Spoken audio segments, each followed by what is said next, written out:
Réponds-moi, je t'en supplie. Viens me voir après ta tournée. Dis-moi le jour que tu viendras et j'irai à ton rendez-vous derrière le cinéma. Le 11 mars 1978, la France s'est arrêtée.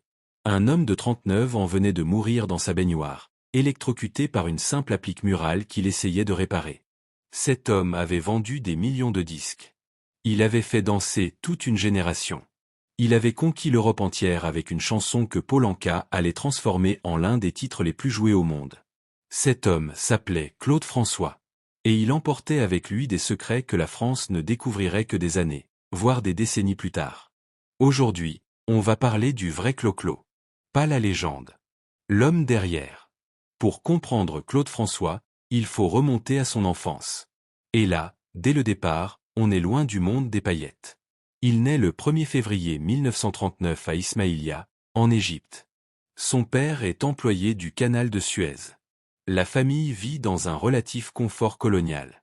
Mais en 1956, lors de la crise de Suez, tout s'effondre. La famille est expulsée d'Égypte et se retrouve en France, sans argent, sans réseau, sans repère. Claude François a 17 ans. Il découvre la pauvreté du jour au lendemain. Cette rupture brutale entre une enfance dorée et une adolescence marquée par la déchéance financière va le hanter toute sa vie. Elle va nourrir une obsession absolue pour la réussite, pour le contrôle, pour l'image. Il ne se permettra jamais de paraître vulnérable. Jamais de montrer ce qui pourrait fragiliser son empire. Et c'est précisément cette obsession qui va engendrer ses plus grands secrets. En 1962, sa carrière décolle avec Belle. Belle. Belle. En quelques mois, Claude François devient une idole nationale. Les filles hurlent dans les salles de concert. La presse le traque. Les photographes campent devant chez lui. Et lui, il construit son personnage avec une précision d'horloger. Le personnage Clo-Clo, c'est un séducteur. Un homme libre. Inaccessible. Un homme que toutes les femmes veulent et qu'aucune ne peut vraiment avoir. Et pour maintenir cette image, il va prendre une décision que peu de gens auraient osé prendre.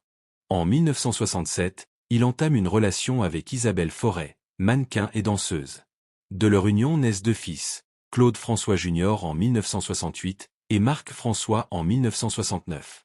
2 enfants, 2 garçons, et une décision glaciale. Le public ne saura l'existence de Marc que plusieurs années plus tard. Pendant des années, Marc est caché. Littéralement. Il vit au Moulin de Danemois, la propriété de Claude François dans l'Essonne, mais quand des photographes ou des fans arrivent, Marc disparaît dans sa chambre.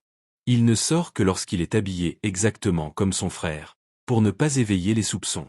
Un enfant déguisé en son propre frère pour que son père protège son image de séducteur. Son biographe François Diwo l'a confirmé sans ambages. Claude François ne voulait pas donner l'image d'un homme bien rangé avec 2 enfants. Cela aurait refroidi ses fans féminines. Alors il a choisi sa carrière. Et il a fait payer le prix à son propre fils. Sa sœur Josette le dira plus tard elle-même. Ce n'était pas pour protéger Marc des médias, comme Claude François l'affirmait publiquement. C'était pour protéger l'image de Clo-Clo. Mais l'histoire des enfants cachés ne s'arrête pas là. En 1975, Claude François est en relation avec Sofia Kukkonen, un mannequin finlandais avec qui il envisage de construire une vie. Et c'est elle qui raconte ce moment dévastateur le jour où la mère de Claude François lui révèle, comme ça, en passant, que son fils n'a pas un enfant. Mais 2. Sofia n'était pas au courant de l'existence de Marc. Claude lui avait menti pendant des années, à elle aussi. Elle dira, la seule chose qui comptait à ses yeux, c'était sa carrière. Elle le quitte malgré tout l'amour qu'elle lui porte. Et en 1976, Claude François entame une nouvelle relation. Cette fois avec une jeune femme prénommée Fabienne. Fabienne a 15 ans. Lui en a 37. De cette relation naît une fille en 1977, 1 an avant la mort du chanteur. Cette fille s'appelle Julie Boquet. Et son existence restera secrète pendant 20 ans. Pourquoi ? Parce que la mère de Fabienne, apprenant la grossesse de sa fille mineure, l'a contrainte à abandonner le bébé. Julie est adoptée. Elle grandit sans savoir qui est son père. Et Claude François meurt en 1978 sans jamais avoir connu cette fille. En 1998, 20 ans après sa mort, le magazine Voici révèle l'existence de Julie Boquet. Elle a alors 21 ans. Elle est criminologue, psychothérapeute. Elle envoie une lettre bouleversante à ses demi-frères Claude Junior et Marc. Notre père n'est plus ici. Je n'ai même pas eu la chance de le voir. Mais en chacun de nous, il doit exister encore. Cette lettre reste sans réponse directe. Ses demi-frères feront savoir publiquement qu'ils ne nourrissent aucune animosité. Mais ils ne la rencontreront pas. Julie Boquet obtiendra finalement la confirmation de sa filiation grâce à une comparaison ADN. Elle est bien la fille de Clo-Clo. Une fille qu'il n'a jamais tenue dans ses bras. Et puis il y a la mort. Cette mort si soudaine, si absurde, si difficile à accepter pour ses fans. Le 11 mars 1978, en fin d'après-midi, Claude François remarque qu'une applique murale dans sa salle de bain est de travers. Il entre dans sa baignoire pour la redresser. L'applique est sous tension. Il est électrocuté instantanément. Sa compagne de l'époque, Katalin Jones, entend le choc. Elle se précipite. Elle essaie de l'arracher aux fils électriques auxquels il est collé. Elle n'y arrive pas.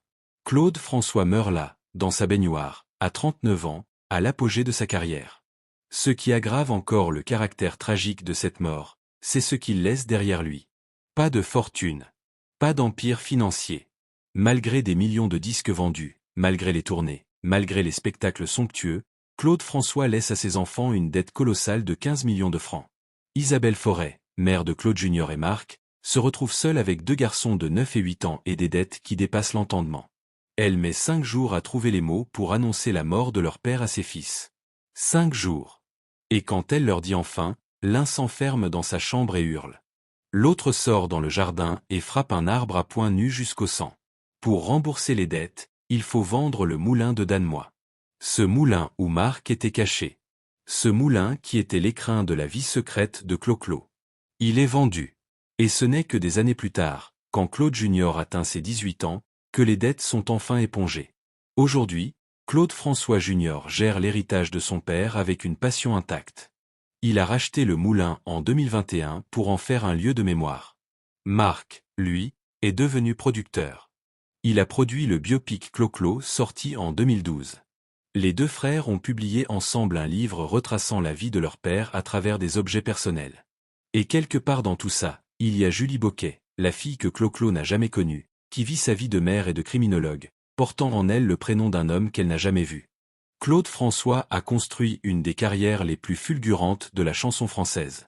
Il a tout sacrifié sur l'autel de cette carrière, ses enfants, ses compagnes, la vérité. Et il est mort avant d'avoir pu réparer quoi que ce soit. Ce qui reste aujourd'hui, c'est la musique. Et derrière la musique, une histoire de famille brisée, de secrets enfouis, d'enfants qui ont grandi dans l'ombre d'un homme trop grand pour être simplement leur père. Clo-Clo était une légende. Mais derrière la légende, il y avait un homme très imparfait qui a aimé sa carrière plus que tout le reste. Et ses enfants en portent encore les traces. Est-ce que vous connaissiez ces secrets sur Claude François? Est-ce que ça change votre regard sur lui, ou la musique reste plus forte que tout? Dites-moi ce que vous pensez en commentaire. Je lis chaque message.